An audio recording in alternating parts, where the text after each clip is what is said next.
साथीहरु namaste. Today I'm going to teach the question and answer of the old friends of the grade 10. Now let's start with this chanting and singing by Rabindranath Tagore. First of all, let's discuss about the question answer of this poem. Who is the poem addressed to? यो कवितामा कविता कसलाई address गरिएको छ भनेर सोधिएको छ. The poem is addressed to religious-minded people. What does the speaker advise people? The speaker advises people to stop singing and chanting and offer jewels. Now, similarly, where do people try to find the God? The people try to find the God in the corners of the temple. Similarly, another question, where, according to the speaker, does the God actually reside? According to the speaker, the God actually resides in the ordinary people engaged in everyday works, such as farmers and pathmakers. God is portrayed as being with people in their toil and labor under the sun and in the rain.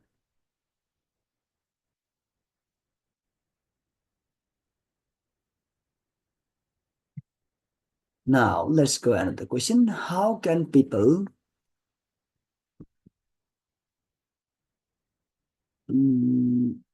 have a glimpse of the God?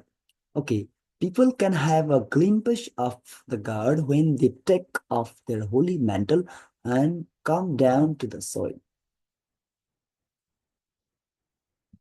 Why can't the God rescue people?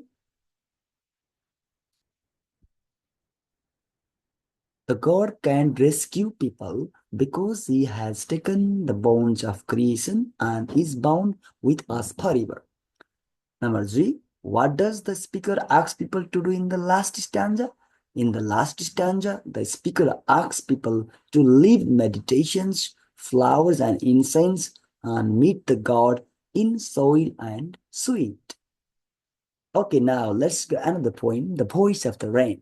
Summary of the poem. The voice of the rain signifies the everlasting role that rain plays in nursing, quenching, purifying, and nurturing the different elements of Mother Earth. The poet recalls his conversation with the falling rain. The poet asks the rain, "And who art thou?" To which the rain replies by calling herself to be the poet of the earth. The rain then goes on to describe how it rises from the land and then floats up above heaven, where it goes on to describe how it rises from the land and then floats up above heaven, where it eventually changes its form and becomes clouds. Then again, cyclically, it falls back to the earth and refreshes the dry patched lands, allowing the seeds to grow into a beautiful spelling. The poet finds a similarity between the music and rain. He feels that both share similar features. He feels both music and rain take birth from the heart of the earth and after fulfilling its deed, returns to its soul. He tells us that the soft and light music of rain is a song of the earth itself. Okay, now let's go to the question answer. What are the two voices in the poem? Who do they belong to? The two voices in the poem are the speaker and the rain. Speaker and the rain. These are the two voices of the rain. Okay, the speaker is a nature lover and the rain represents enchanting nature. Number B, how is the cyclic movement of the rain shown in the poem? The cyclic movement of the rain is shown in the poem by describing how rainwater begins its journey from the land and sea as water vapor goes through condensation and returns to the same land in the form of rainwater. Why are the showers necessary for the earth? Showers are necessary for the earth because they provide water to the plants and animals and also wash away dust and pollutants. Number D, how are the rain and music similar? The rain and music are similar as both of them are lovely to listen and both possesses the ability to calm and transform the world. How are the clouds formed? The clouds are formed when the water vapor takes height and condenses. into tiny droplets before they drop down to the earth in the form of rainfall. List the pairs of opposite words in the poem. The pair of opposite words in the poem are rise, descend, rain, drought, day, night, wrecked, unwrecked. Okay, now let's go on the poem climbing. This poem is a celebration of perseverance and determination. The speaker climbs an apple tree, encountering obstacles along the way. However, they remain committed and manage to overcome these challenges. The poem suggests that it requires effort and persistence to achieve your goals and enjoy the rewards that await you at the end. The poem is simple and straightforward. Language gives it a sense of innocence and childlike wonder. This simplicity makes the poem accessible to readers of all ages. At the same time, there is a sense of maturity and wisdom in the poem's message. It is a reminder that even the most challenging tasks can be accomplished with effort and determination. Focus this point. Even the most challenging tasks can be accomplished with effort and determination. That is the point of this poem. Now, the question answers, why does the speaker want to climb on the tree? The speaker wants to climb on the tree to see the town, what is shining up, what things are shining brightly. When viewed from above, the spire, turret, and dome are shining brightly. Is it the first time that the speaker has climbed up the tree? How do you know? No, it is not. The poet says, before I have always had to stop. This helped me know that he had climbed the tree before too. Make a list of words from the poem which describe the light or brightness. List of words that describe light or brightness, shining, gleaming, glint, glittering, flash, sparkling, brighter to see. What do the sky and the earth symbolize in the poem? The sky symbolizes limitless possibilities or height or destination to reach, and the earth symbolizes the beginning point of the journey. The beginning point of the journey. Composed upon Westminster Bridge, September 3, 1802. Another poem. Question answer. When was the poem composed? The poem was composed on September 3, 1802. According to the speaker, who is dull of soul? According to the speaker, anyone who does not stop at the bridge to the sense of the beautiful morning is dull of soul. How does the poet describe the beauty of morning? The poet describes the beauty of the morning as majestic with beauty and peacefulness. What does the word garment refer to? Who is wearing it? The word garment, which means clothing, refers to the beauty that the city is wearing. How does the poet feel when he sees such a beautiful sight? When the poet sees such a beautiful sight, he feels deeply moved by the calmness and beauty of nature. Okay, another question. Why does the poet use the words like valley, rock, and hill? The poet uses the words like valley, rock, and hill to visualize the scenic varieties that enrich the beauty of the landscape. What is impression of London does the speaker create? How does he do that? The speaker creates a majestic impression of the iconic city, London, highlighting the various landmarks that can be seen from the bridge. What is the main theme of the poem?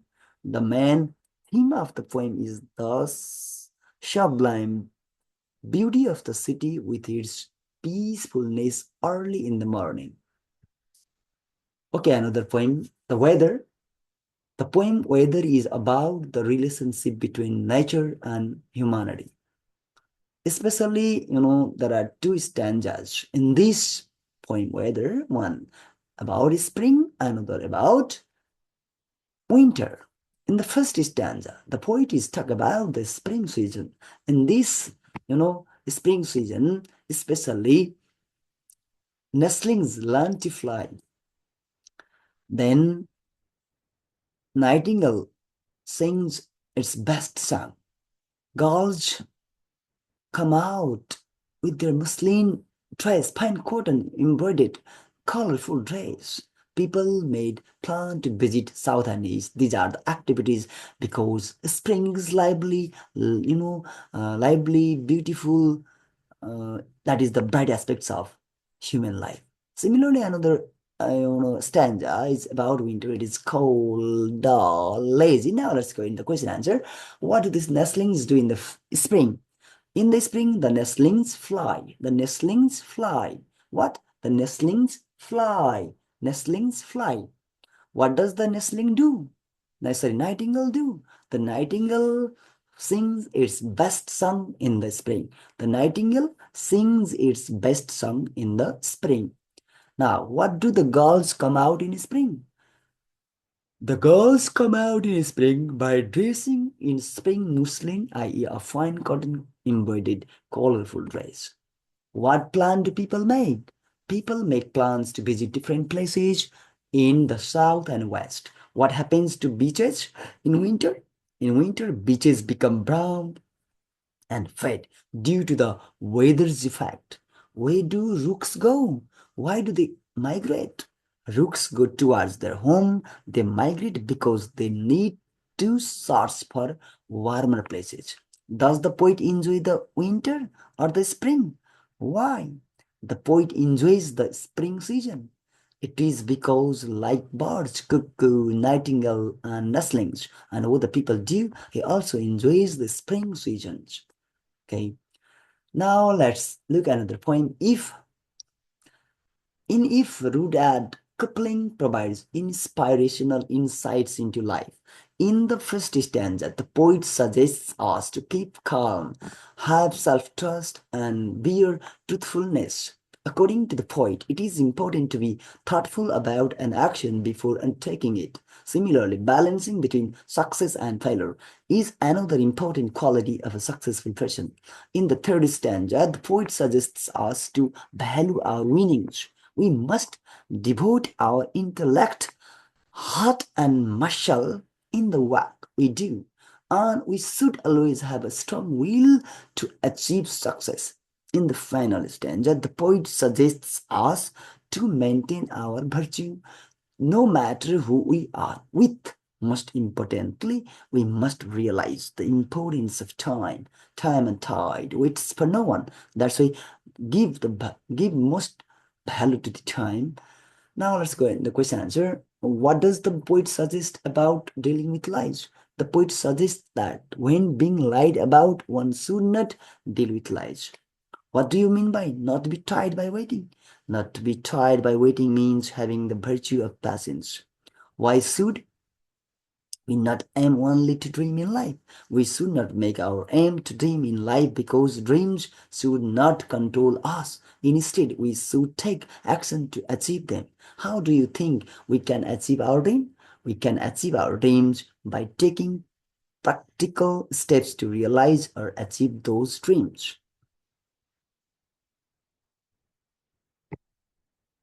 Now, what can knives do to us? Knives can twist the truth we have spoken to deceive and trap fools.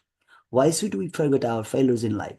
We should forget our failures in life because dwelling on them can hinder our progress and prevent us from moving forward. What should we do if we lose the pitch and toss? If we lose in the pitch and toss, we should start again at our beginnings and not complain about our loss. That's the thing. Now, the last point. The country mouse and the city mouse. How did the country mouse live? The country mouse lived unmolested, enjoying a simple life. Why did the town mouse go to this country? The town mouse went to the country to pay a short visit to his friend, the country mouse. Was the country mouse happy to get an invitation to visit the town? Why? Yeah, she was. She was happy because she was curious about the town's food and wanted to experience the town's life. What happened while the mice were having dinner? While the mice were having dinner, the dog, cat, and the maid came with a broom and disturbed their meal. What did the country mouse request her friend for? The country mouse requested her friend for herself return to the country from. Okay, thank you.